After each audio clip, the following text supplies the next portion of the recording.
Alhamdulillah wassalatu wassalamu ala Rasulillah wa ala alihi wa sahbihi wa mawalah. Allahumma sholli ala sayyidina wa habibina wa syafiina wa qurrati ayunina nabiyyina Muhammadin sallallahu alaihi wasallam. A'udzu billahi minasyaitonir rajim. Bismillahirrahmanirrahim. Inna a'tainakal kautsar fasholli li rabbika wanhar inna syani'aka huwal abtar. Shadaqallahul adzim. Puja dan puji hanya milik Allah Subhanahu wa Ta'ala atas limpahan rahmatnya, taufiknya, hidayahnya.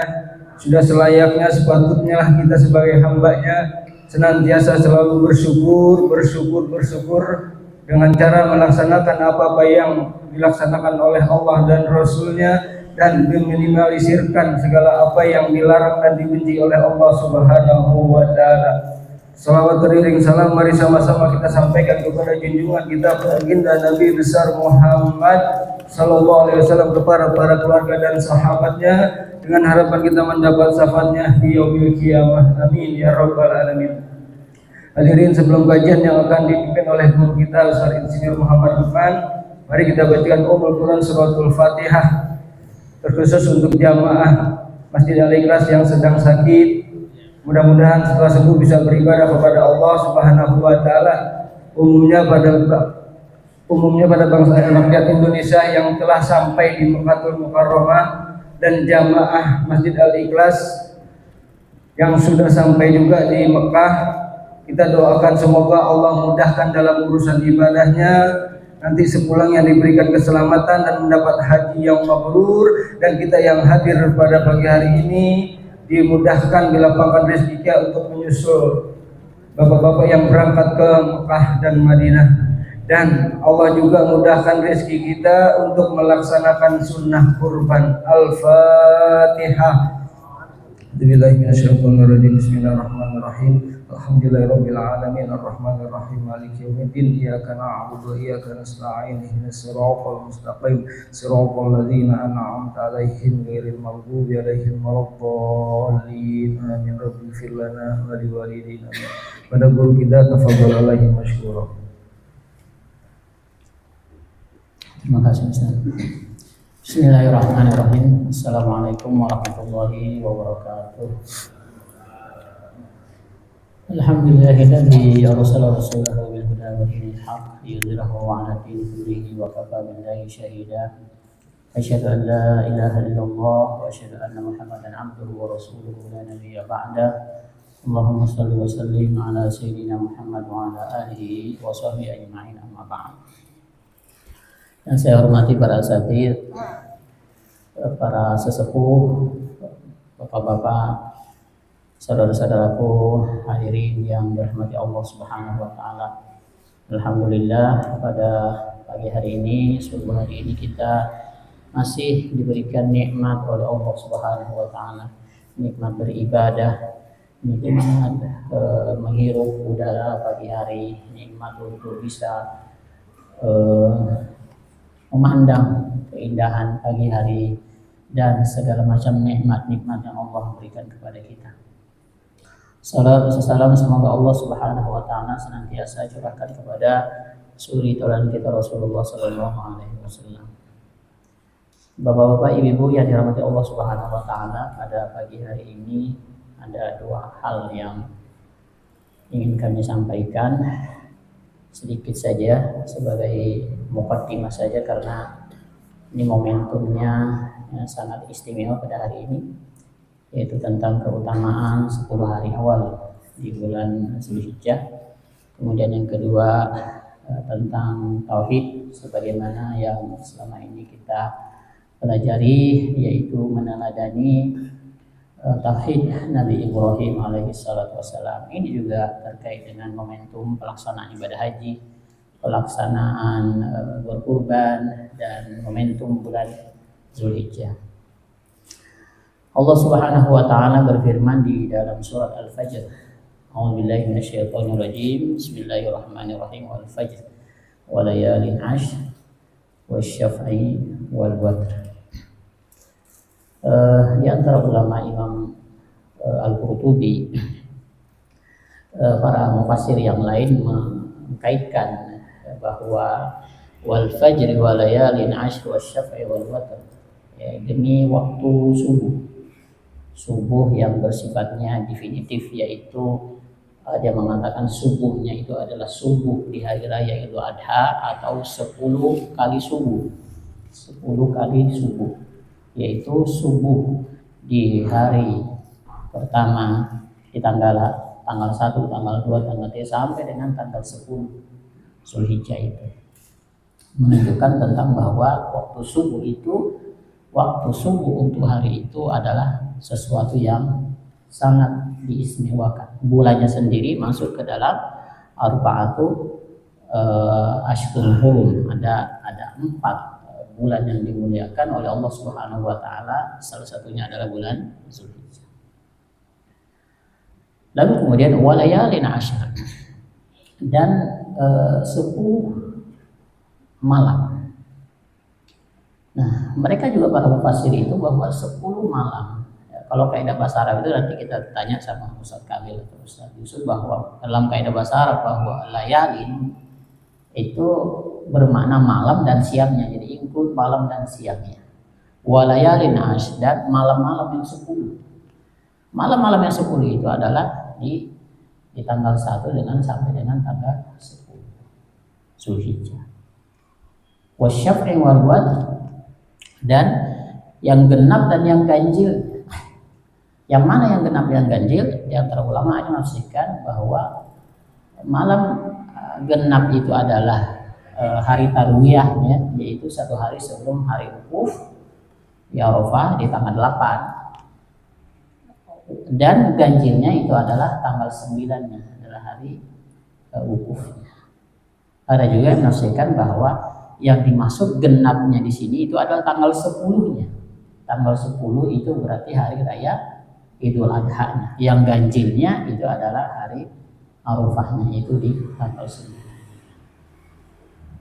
Ala kulli hal, bahwa begitu Allah Subhanahu wa taala memberikan keistimewaan di bulan Zulhijjah ini, terutama di 10 hari pertama di bulan Zulhijjah. Karena itu hadis Rasulullah SAW yang diriwayatkan oleh Imam Bukhari menjelaskan tentang bagaimana sebuah amal solih, tidak ada amal solih yang paling dicintai oleh Allah Subhanahu wa taala yang dilakukan di hari-hari di mana kaum muslimin, orang-orang beriman melakukan sebuah kesalehan.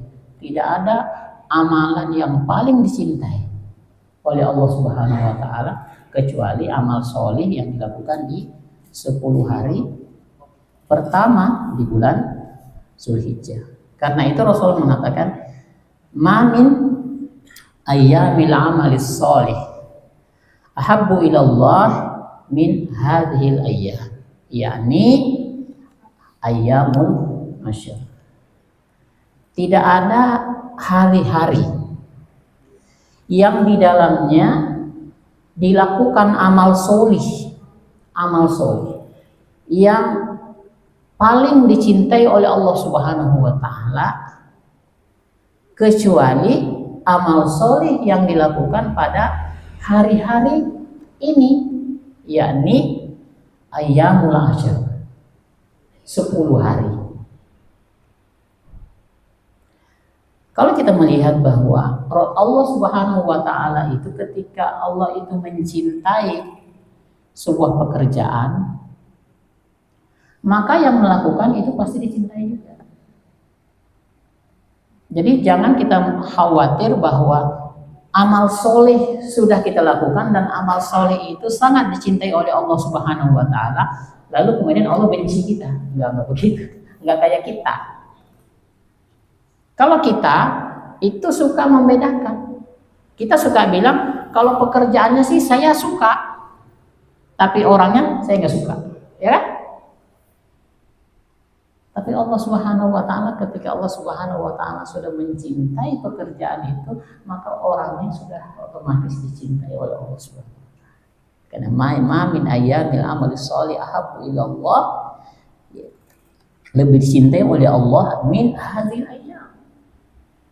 Nggak ada itu kebaikan-kebaikan, kesolihan-kesolihan, amal-amal yang lebih dicintai oleh Allah Subhanahu wa taala yang bisa menandingi kebaikan-kebaikan yang kita dilakukan di 10 hari pertama di bulan ini. Pemahaman para sahabat bahwa perbuatan yang paling dicintai oleh Allah Subhanahu wa taala itu adalah berjihad, ya. Sehingga para sahabat itu bertanya, ya wala fil jihad, wahai Rasulullah, apakah juga ya wala lil jihad, apakah juga termasuk berjihad di jalan Allah? Kata Rasulullah, "Na'am, wala lil jihad." Termasuk jihad, kecuali illa rajulun kharaja nafsihi wa malihi, kharaja min baitihi nafsihi wa malihi wa lam yarji' min zalika bi syai'. Kecuali seseorang yang beriman berangkat berjihad, membawa semua hartanya dan dirinya berangkat berperang di jalan Allah Subhanahu wa taala, kemudian tidak ada lagi yang kembali. Artinya seluruh hartanya dibawa ke medan perang, dibelanjakan untuk keperluan jihad di jalan Allah Subhanahu wa taala. Lalu kemudian dianya juga berangkat berjuang dengan Allah Subhanahu wa taala, lalu kemudian harta dan dirinya tidak ada yang kembali ke rumahnya. Hanya amalan itu sajalah yang bisa menandingi kecintaan Allah Subhanahu wa taala kepada amal soleh itu, dan orang yang melakukannya di hari 10 awal di bulan Zulhijjah. Sekarang sudah hari keberapa? Kelima. Hari yang kelima. Bagi yang meniatkan untuk atau belum melakukan amal soleh kebaikan-kebaikan, maka niatkan mulai dari hari ini sampai dengan hari di mana kita berhari raya, karena 10 itulah yang diutamakan oleh Allah Subhanahu wa taala. Di antara para ulama bahwa 10 hari awal Zulhijjah ini itu setara dengan 10 hari terakhir Ramadan. Jadi setara dengan asyru awakhir fi syahri Ramadan. Kemuliaannya, sehingga orang yang beramal soleh di 10 hari bulan Zulhijjah ini itu sama keutamaannya dengan orang yang melakukan amal soleh ibadah di 10 hari terakhir Ramadan. Kalau di bulan Ramadan itu ada yang namanya malam Lailatul Qadar, khairum min alfi syahr. Orang yang melakukan ibadah di malam-malam di malam-malam Lailatul Qadar yang malamnya tidak diketahui. Lalu kemudian Allah Subhanahu wa taala memberikan kemuliaan kepada orang itu mendapatkan malam Lailatul Qadar. Tetapi 10 hari di bulan Zulhijjah itu Allah Subhanahu wa taala menentukan harinya. Apa harinya itu? Adalah hari Arafahnya. Nah, di antara kebiasaan Rasulullah SAW itu adalah berpuasa dari tanggal 1 sampai dengan tanggal 9 Zulhijjah. Tanggal 10, 11, 12 itu adalah hari tasyrik, haram hukumnya. Tapi Rasulullah itu berpuasa dari tanggal 1 sampai dengan tanggal 9 hari Arafah. Kalau tidak mampu melakukan itu, maka berpuasalah di hari Tarwiyah dan hari Arafah, tanggal 8 dan tanggal 9. Masih tidak mampu juga, maka berpuasalah di hari Arafah. Karena hari Arafah, berpuasa di Arafah, Allah Subhanahu wa taala mengampuni dosa seorang hamba setahun yang lalu. Kemudian dibimbing oleh Allah Subhanahu wa taala untuk tidak melakukan kemaksiatan, untuk tidak melakukan kesalahan setahun yang akan datang. Allah mengampuni dosa seorang hamba 2 tahun yang dulu, 2 tahun yang akan, 1 tahun yang lalu, setahun yang akan datang. Setahun yang akan datang artinya dijaga oleh Allah Subhanahu wa taala, dipelihara oleh Allah Subhanahu wa taala untuk tidak melakukan kemaksiatan selama 1 tahun yang akan datang. Fadilah ya, keutamaan orang yang berpuasa di hari Arafah tanggal 9 bertepatan dengan pada hari Kamis insya Allah, kemudian di hari Jumatnya kita berhari raya. Karena itu ada amal-amal solih yang utama, sangat dianjurkan, karena Rasulullah mengatakan mamin ayyamna amalis solih ahabbu ilallah min hadhil ayyam. Tidak ada amal-amal solih yang melebihi keutamaannya orang yang beramal solih. Nah, amal solih di sini Bapak-bapak Allah Subhanahu wa taala umum apa saja. Tetapi Rasulullah SAW itu memberikan guidance bahwa salah satu amal solih itu berpuasa di salah satu atau seluruhnya atau mayoritas harinya di 10 hari awal Zulhijjah ini. Kemudian berzikir, kata Rasulullah SAW, fa'aksiru ya bitakbir wa tahlil wa tahmid. Perbanyaklah berzikir kepada Allah Subhanahu wa taala dengan apa? Dengan bertakbir, kemudian bertahlil, takbir Allahu akbar, wa tahlil la ilaha illallah. Kemudian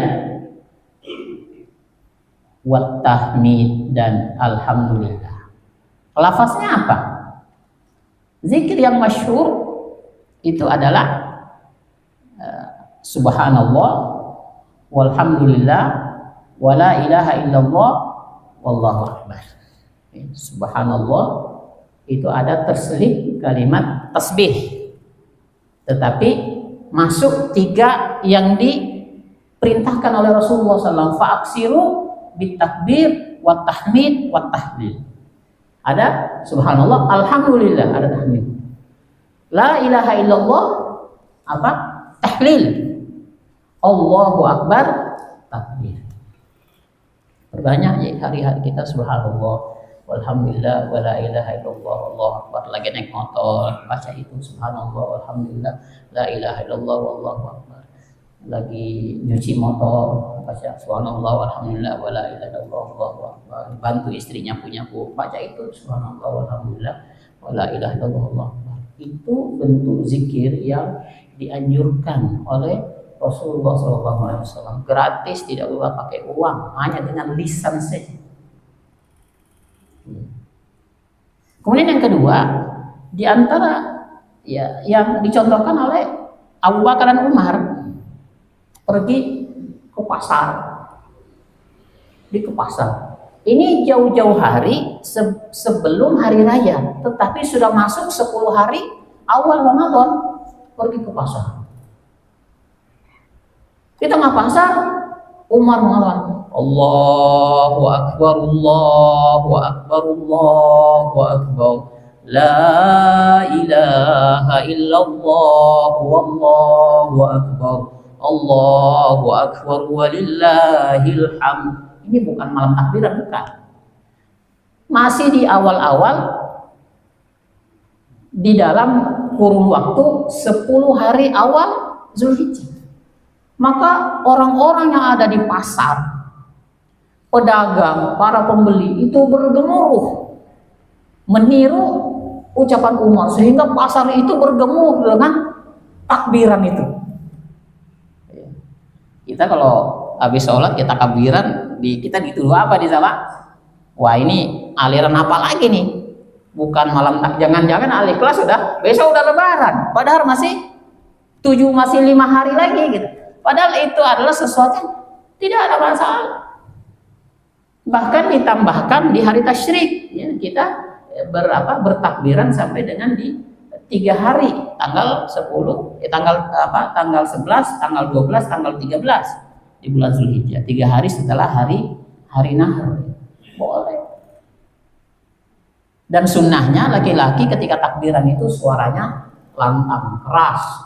Nggak seperti ibu-ibu itu sambil bisik-bisik. Tapi kalau laki-laki itu takbir Allahu akbar, Allahu akbar, Allahu akbar, la ilaha illallah, wallahu akbar, Allahu akbar, walillahil hamd.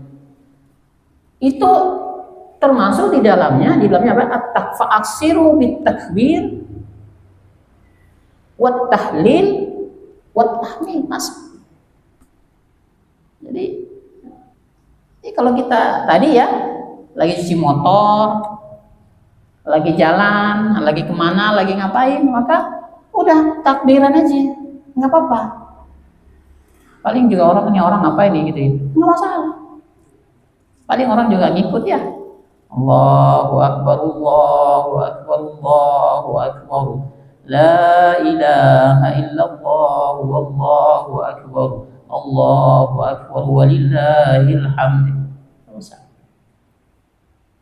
Itu amal soleh yang mudah, gratis, tetapi Allah Subhanahu wa Ta'ala mencintai amalan itu dan mencintai orang yang mengucapkan.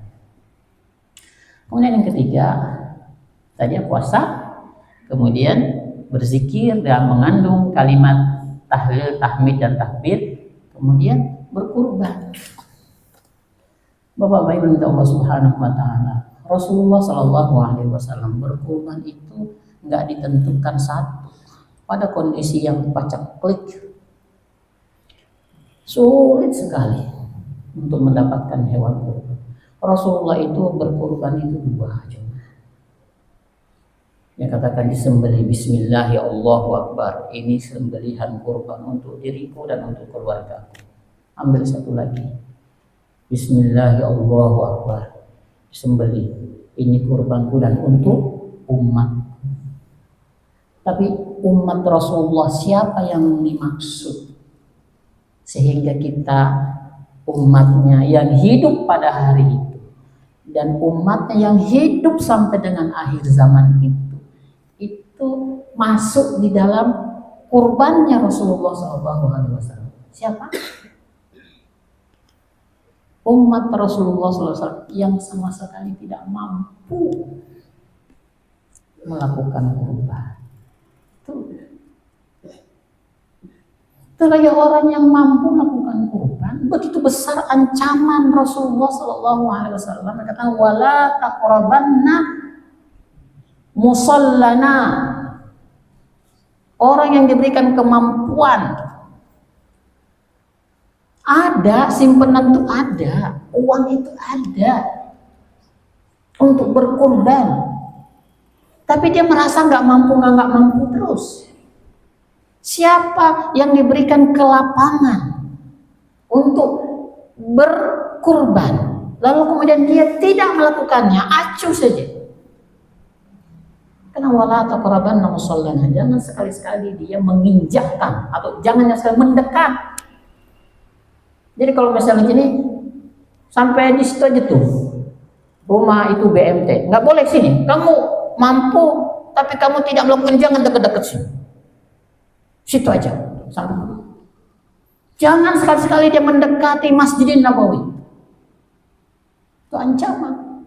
Tapi dalam hal yang lain lagi, Rasulullah SAW ketika pacak-klik sekalipun, Rasulullah maksimalkan untuk mendapatkan 2 ekor kambing untuk mengkurbankan dirinya, keluarganya, 1 kurbankan dirinya dan umat. Apakah Rasulullah SAW hanya melakukan itu? Enggak. Dalam sirah dikatakan Rasulullah itu ketika haji wada, Rasulullah menyembelih 100 ekor kambing. 63 ekor disembelih langsung oleh Rasulullah SAW. Kemudian 37 ekor diserahkan kepada Ali untuk menyembelih. Kenapa harus sebanyak itu? Bahkan di Madinah ketika juga rezeki lagi bagus, rezeki Rasulullah lagi bagus, Rasulullah menyembelih 63 ekor. Semuanya disembelih oleh tangan Rasulullah SAW. Artinya apa, Pak? Ini tidak ada pembatasan. Mampunya 10 ekor, mampunya 10 ekor, tetapi yang disembelih cuma 1. Minimalis. Sama dengan harta kaya dengan bayar zakat. Bayar zakat diambil yang paling minimalis, apa? zakat fitrah saja. Zakat malnya, simpenan emasnya, simpenan bisnisnya, itu dia tidak dia zakatkan. Padahal kewajiban dia membayar minimal 2,5% dari zakat dia, tapi dikeluarkan hanya zakat fitrah saja, 3,5 liter bawa kucuk ini saya bayar zakat fitrah, dianggap bahwa kewajiban dia kepada Allah Subhanahu wa taala itu sudah selesai. Tidak selesai, urusan itu tidak selesai. Maka demikian juga urusan berkurban. Ini adalah tidak ada amal solih yang lebih dicintai oleh Allah Subhanahu wa taala kecuali dia berkurban bagi yang diberikan kelapangan oleh Allah Subhanahu wa taala. Mampunya 1 ekor sapi, tapi pengennya patungan. Udah beli aja. Nih, saya ada 1 ekor. Dikili-kili teman-temannya, kamu gimana kalau dia bangga? Aduh, pahala saya baru besok anak mau sekolah. Gak mampu. Udah, kamu ikut teman saya. Saya udah beli 1 ekor. Ada lagi, coba tanya siapa lagi teman kita. Kan begitu ya? Kira-kira begitu apa enggak? Mampunya 10 ekor kambing, dibeli cuma 1.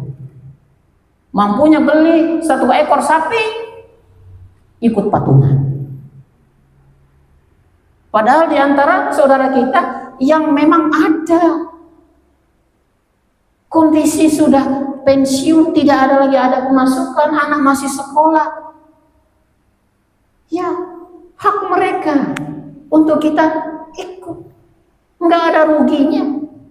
Nggak akan Allah Subhanahu wa taala menjadikan orang jatuh miskin gara-gara beli 1 ekor sapi untuk dibagi-bagikan kepada saudaranya yang tidak mampu berkurban. Tidak ada rumusnya. Dimiskinkan oleh Allah Subhanahu wa taala karena dia bergejolak hatinya. Kurban nggak ya? Kurban nggak ya? Kurban. Oh, saya daging. Bismillahirrahmanirrahim, Allahu Akbar. Maka Allah Subhanahu wa taala akan mengangkat rezekinya, mampukan dia. Kenapa katanya tanda-tanda kecintaan Allah Subhanahu wa taala kepada seorang hamba apa? Apa ciri-cirinya? Seseorang itu dicintai oleh Allah Subhanahu wa taala. Ciri-ciri orang yang dicintai oleh Allah Subhanahu wa taala, Allah menjadikan hamba itu dia mampu untuk beramal solih. Seseorang yang tidak dicintai oleh Allah Subhanahu wa taala, Allah akan mengkerdilkan hatinya. Ngelihat orang sholat nyelonong wae, nggak tertarik ikut sholat. Orang ngelihat banyak berkurban, nyelonong wae, nggak ikut berkurban. Orang ngelihat itu berbondong-bondong untuk aktif mencaca, mengurusi pelaksanaan kurban selesai, nyelonong wae, nggak ngapa-ngapain. Orang yang seperti itu tanda-tanda bahwa dia tidak dicintai oleh Allah Subhanahu wa taala. Jadi kecintaan Allah Subhanahu wa taala itu terlihat bagi setiap orang itu ada kecenderungan dia untuk senantiasa beramal solih, memaksimalkan amal solih. Itu tanda-tanda bahwa Allah cinta dia. Itu tanda-tandanya bisa kelihatan. Jadi ma min ayyamin amal solih ahabbu ilallah min hadhil ayyam. Tidak ada amal solih yang lebih dicintai oleh Allah Subhanahu wa taala bisa mengalahkan dari amal solih yang dilakukan pada hari-hari 10 awal bulan Zulhijjah. Karena itu karena amal solih itu bersifat umum. Bersifat umum, banyak pilihan untuk beramal soleh. Tetapi ada amal-amal soleh yang benar-benar dianjurkan oleh Rasulullah SAW. Di antaranya juga adalah menghidupkan malam-malam untuk melaksanakan sholat tahajud, itu juga amal soleh. Membaca Al-Quran di siang hari dan di malam hari, itu juga bagian daripada amal soleh. Bersedekah, itu juga bagian daripada amal-amal soleh. Membantu orang lain, itu juga bagian daripada amal-amal soleh. Bapak-bapak ibu yang Allah Subhanahu wa taala, mudah-mudahan kita bisa mengambil hikmah dari ini. Lalu kemudian kita masuk kepada Momentum bulan Zulhijjah ini adalah momentum yang memang tidak kalah pentingnya tentang keteladanan kita terhadap Nabi Allah Ibrahim alaihissalam. Karena itu Allah mengabadikan keteladanan, ya, keteladanan kepada Rasulullah Shallallahu Alaihi Wasallam, bukan keteladanan tauhidnya Nabi Ibrahim alaihissalam dalam surat Al-Mumtahanah, ya. Dalam surat Al-Mumtahanah ayat yang ketiga dikatakan A'udzubillahi minasyaitonirrajim. Bismillahirrahmanirrahim. Qad kanat lakum uswatun hasanatun fi Ibrahim walladzina ma'ah idz qalu liqaumihim inna bura'a'u minkum mimma ta'buduna min dunillah. Telah ada suri tauladan, contoh yang baik kepada Nabi Allah Ibrahim alaihissalam dan orang-orang yang bersama mereka. Qalu liqaumihim, ketika dia mengatakan kepada kaumnya, inni bura'a'u minkum mimma ta'buduna min dunillah. Saya tidak ikut. Saya berlepas diri terhadap sesembahan yang engkau lakukan selain kepada Allah Subhanahu wa taala. Bapak-bapak Ibu Allah Subhanahu wa taala, Nabi Allah Ibrahim alaihissalam bukan hanya dikenal sebagai Khalilullah, orang yang dicintai oleh Allah Subhanahu wa taala, tetapi Nabi Allah Ibrahim alaihissalam juga dikenal sebagai Nabi yang ulul azmi. 5 nabi yang masuk dalam ulul azmi. Apa itu ulul azmi? Ulul azmi itu adalah nabi yang pengorbanannya, kesabarannya, kegigihannya, segala macam persoalan ujian yang Allah berikan kepada dihadapinya untuk memperjuangkan tauhid, untuk mendakwahkan Islam agar semua orang itu bertauhid kepada Allah Subhanahu wa taala. Salah satunya adalah Ibrahim alaihissalam. Kita melihat bahwa di antara para nabi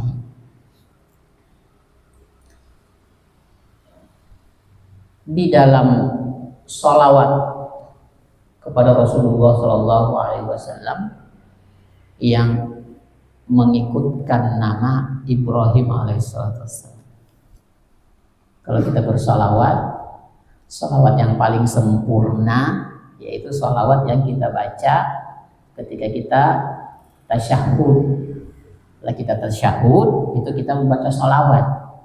Ketika kita membaca salawat, ada nggak disebut nama Nabi Ibrahim alaihissalam? Itu salawat yang paling sempurna. Allahumma salli ala Sayyidina Muhammad wa ala ali Sayyidina Muhammad kama sallaita ala Sayyidina Ibrahim wa ala ali Sayyidina Ibrahim wa barik ala Sayyidina Muhammad wa ala ali Sayyidina Muhammad kama barakta ala Sayyidina Ibrahim wa ala ali Sayyidina Ibrahim fil alamina innaka Hamidum Majid. Itu salawat yang paling sempurna.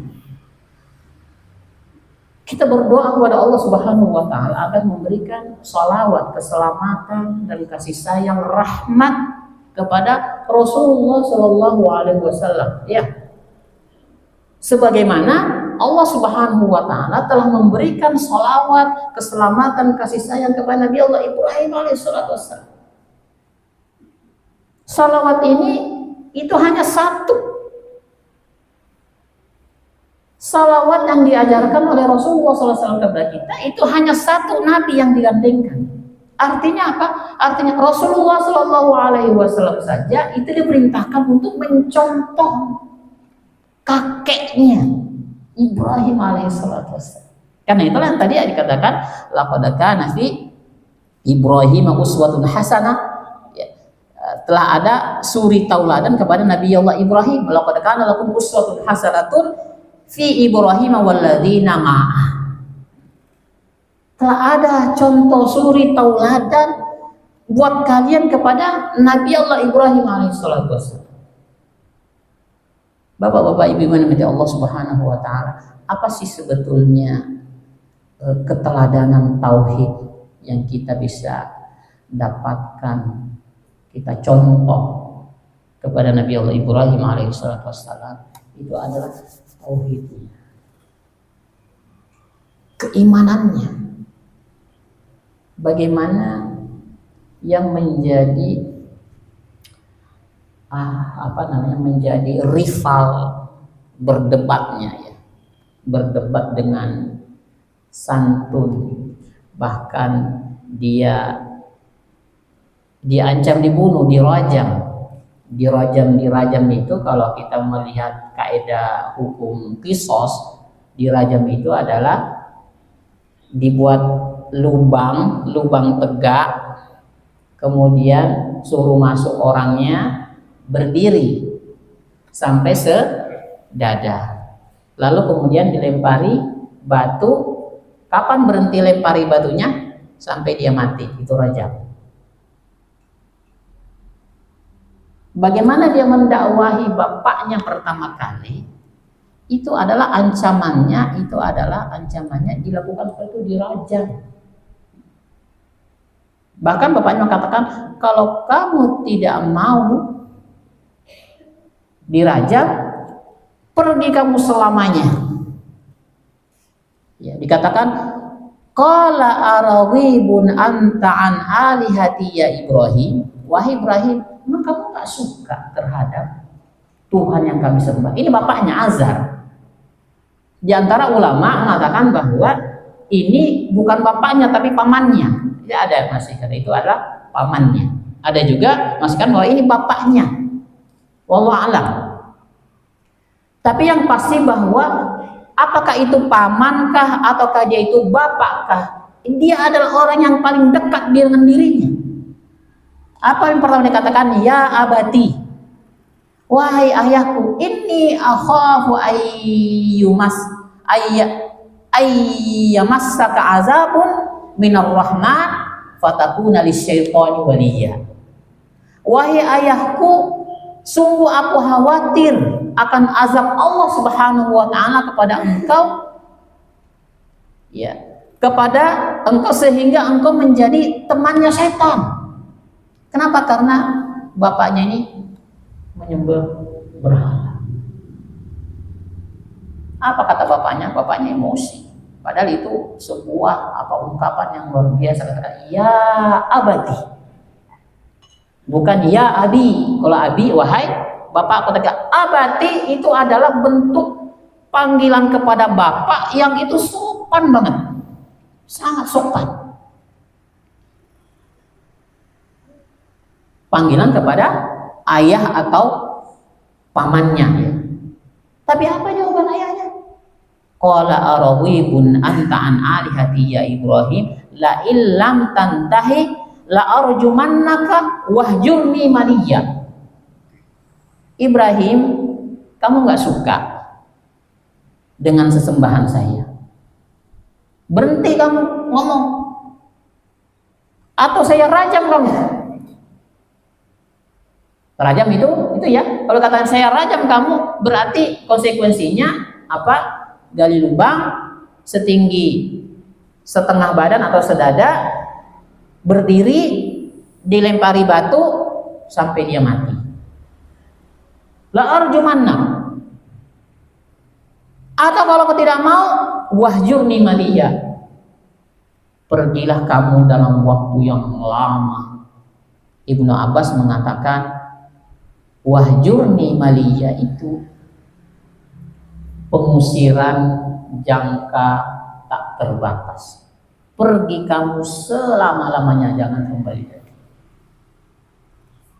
Bapak-bapak Ibu dari Allah Subhanahu wa taala, konsekuensi tauhid begitu ya.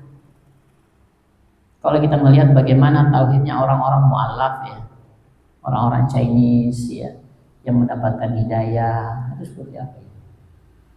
Ya, kita lihat itu bagaimana sejarah-sejarah para mu'allaf itu luar biasa. Ketika dia mengatakan kepada orang tuanya, keluarganya, Pak, Bu, mohon maaf saya masuk Islam. Apa dia? Kata orang tuanya, perusahaan kamu ada hak sama sekali untuk mendapatkan warisan dari perusahaan ini. Pergi kamu. Kamu bukan anak saya lagi. Pergi kamu, jangan injak rumah ini lagi. Hanya keimanan yang bisa menerima atas ujian seperti itu. Tanya tauhid. Maka begitulah ketika Mus'ab bin Umair, seorang pemuda berlente, pemuda yang paling kaya, ganteng, itu kalau 50 meter, 100 meter Mus'ab bin Umair jalan, itu wanita-wanita, gadis-gadis pada ngelongokin mukanya di jendela ngeliat Mus'ab bin Umair mau lewat. Minyak wanginya semerbak luar biasa. Tapi ketika dia menerima Islam, menerima tauhid dengan Allah Subhanahu kepada Allah Subhanahu wa taala melalui Rasulullah sallallahu alaihi wasallam, lapor kepada ibunya mengusir. Mus'ab bin Umair, kamu tidak punya hak sama sekali terhadap harta peninggalan bapak. Pergi kamu. Apa yang dilakukan oleh Mus'ab bin Umair? Wahai abiku, wahai ummiku, wahai ibuku, aku sangat mencintai dirimu, tetapi aku lebih mencintai Rasulullah Sallallahu Alaihi Wasallam. Diusir dia, sehingga dikatakan bahwa ketika perang Uhud, Mus'ab bin Umair, pemuda berlente yang kaya raya itu, ketika dia syahid dalam perang Uhud, itu ketika mau dikubur auratnya terbuka, bajunya hanya. Jadi kalau ketika bajunya ditarik ke kakinya, nongol dadanya. Ketika ditarik bajunya menutupi kepalanya, maka nongol lutut dan pahanya. Ketika Rasulullah SAW ambil daun-daun pelepah kurma, tutupi auratnya, Mus'ab bin Umair sampai menangis. Rasulullah SAW kata, Rasulullah tahu banget sejarahnya bagaimana pengorbanan Mus'ab bin Umair ketika menerima tauhid dari Rasulullah SAW dan ikhlas untuk diusir oleh orang tuanya dan meninggalkan seluruh kemewahan-kemewahan. Mus'ab bin Umair meninggalkan ibunya itu, berangkat ke Madinah, itu hanya pakaian yang ada di badannya saja. Nggak boleh bawa baju, nggak boleh bawa perbekalan, nggak boleh bawa uang, nggak boleh. Pokoknya kamu pergi. Tetapi dia ikhlas menerima. Itulah tauhid. Jadi Bapak Ibu Allah Subhanahu wa taala, keimanan itu tidak bisa dihargai dengan apapun. Tidak bisa. Keimanan ini yang kita bawa menghadap Allah Subhanahu wa taala. Keimanan ini yang kita persembahkan kepada Allah Subhanahu wa taala, bukan harta yang dipersembahkan kepada Allah. Harta itu dinikmati oleh anak-anak kita, diperebutkan. Mereka berkelahi dengan harta itu. Dia bunuh-bunuhan dengan harta itu. Tidak ada gunanya. Itu seorang menghadap Allah Subhanahu wa taala, maka yang dibawa itu adalah keimanan dan amal soleh.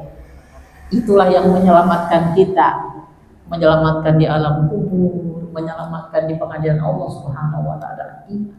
Kan itu wala tamutunna illa wa antum muslimun. Jangan kamu sekali-kali meninggalkan nyawa itu. Jangan sekali-kali nyawa itu meninggalkan ragamu itu, kecuali kau memastikan bahwa kau menjadi orang yang bersyahadat kepada Allah Subhanahu wa taala. Jangan kau mati, wala tamutunna, jangan sekali-kali kau mati illa wa antum muslimun, kecuali kamu benar-benar menjadi seorang muslim sejati. Bisa Allah Subhanahu wa taala yang mencabut nyawa kita, Allah yang berkehendak kapan kita mati. Artinya apa? Artinya bahwa keimanan itu harus selalu menempel di dalam dada kita. Kapanpun, dalam kondisi seperti apapun, susah bagaimanapun, keimanan itu jangan hilang dari dada kita. Kenapa? Al-maut, kematian itu tidak tahu kapan. Itu saja, wala tamutunna illa wa antum muslimun, janganlah kamu sekali-kali mati kecuali engkau dalam beriman kepada Allah Subhanahu wa taala. Bapak Ibu kita Allah Subhanahu wa taala, tentu banyak sekali pembahasan tentang tauhidnya Nabi Ibrahim alaihissalam, mulai dari perdebatannya dengan orang tuanya dan perdebatan yang indah, yang sopan. Kemudian dia memenuhi permintaan orang tua untuk kabur, meninggalkan rumah karena diusir. Perdebatan dengan kaumnya, perdebatannya dengan pemimpinnya, sehingga konsekuensi yang dia dapat itu adalah dilemparkan kepada api yang menyala. Itu pun dia lalui. Pada akhirnya Allah Subhanahu wa taala memberikan kemenangan, kesuksesan kepada Nabi Allah Ibrahim alaihissalam setelah 100 tahun. Setelah 100 tahun. 100 tahun umur Nabi Ibrahim alaihissalam itu lahir anaknya Ishak. Selama itu dia mengembara, memperjuangkan agama Allah Subhanahu wa taala, tidak punya keluarga, tidak punya apa. Dia dari Babilonia, Irak, meninggalkan keluarganya sampai berada di Palestina. Ketika dia masih remaja. Bagaimana rentang waktu kebahagiaan yang Allah berikan kepada seseorang yang mengharapkan kebahagiaan dengan iman 100 tahun. Ya, usia dia 100 tahun baru punya anak Ishak, lalu kemudian dia tinggalkan orang tuanya, tidak sebutkan umur berapa dia tinggalkan bapaknya itu dan kaumnya di Babilonia itu, tetapi dia usia itu ada usia remaja. Luar biasa, masa menunggu mendapatkan kebahagiaan sehingga dia nama dia menjadi harum sampai dengan hari ini,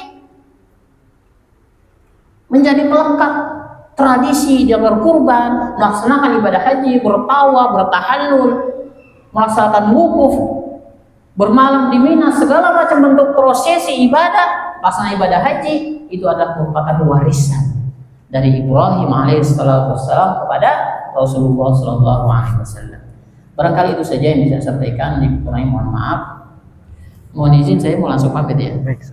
Mohon izin Pak, mohon pamit karena pagi ini anak saya wisuda, tapi wisuda SMP, bukan wisuda sarjana, wisuda SMP. Pagi ini jam 7, jam setengah 7 di DKM ya. Jadi mohon maaf saya izin dulu ya. Aku lupa lihat astagfirullahaladzim. Wabillahi taufiq hidayah. Assalamualaikum warahmatullahi wabarakatuh. Waalaikumsalam warahmatullahi wabarakatuh. Jazakumullah khairan katsiran Ustaz atas pencerahannya pagi hari ini. Di antaranya yaitu tauhid tentang keimanan kita pada bulan Dzulhijjah ini, dan memang ada beberapa amalan yang harus kita laksanakan. Di antaranya itu melaksanakan puasa sunnah di hari 10 pertama, dan yang kedua kita diperbanyak zikir, tahlil dan tahmid, dan yang ketiga adalah kita melaksanakan sunnah kurban. Mudah-mudahan kita bisa melaksanakannya. Masih ada waktu 5 hari ke depan. Mudah-mudahan kita bisa beramal soleh kepada Allah Subhanahu wa taala. Hadirin, karena guru kita ada Al-Quran lain, mari kita bacakan hamdalah dan doa kafaratul majlis. Alhamdulillahirabbil alamin, subhanakallahumma wa bihamdika asyhadu an la ilaha illa anta astaghfiruka wa atubu ilaik. Subhanaka rabbika rabbil izzati amma yasifun, wassalamun alal mursalin, walhamdulillahirabbil alamin, wa lafa minkum. Wassalamualaikum warahmatullahi wabarakatuh. Ada syuruk belum ya? Syukuran Ustaz. Bentar lagi ini lagi masuk Ustaz. Ya Pak Ji. Selamat wisuda. Sudah SMP. Yang bontot. Wisuda SMP. Siapa bilang pas wisuda? Sudah.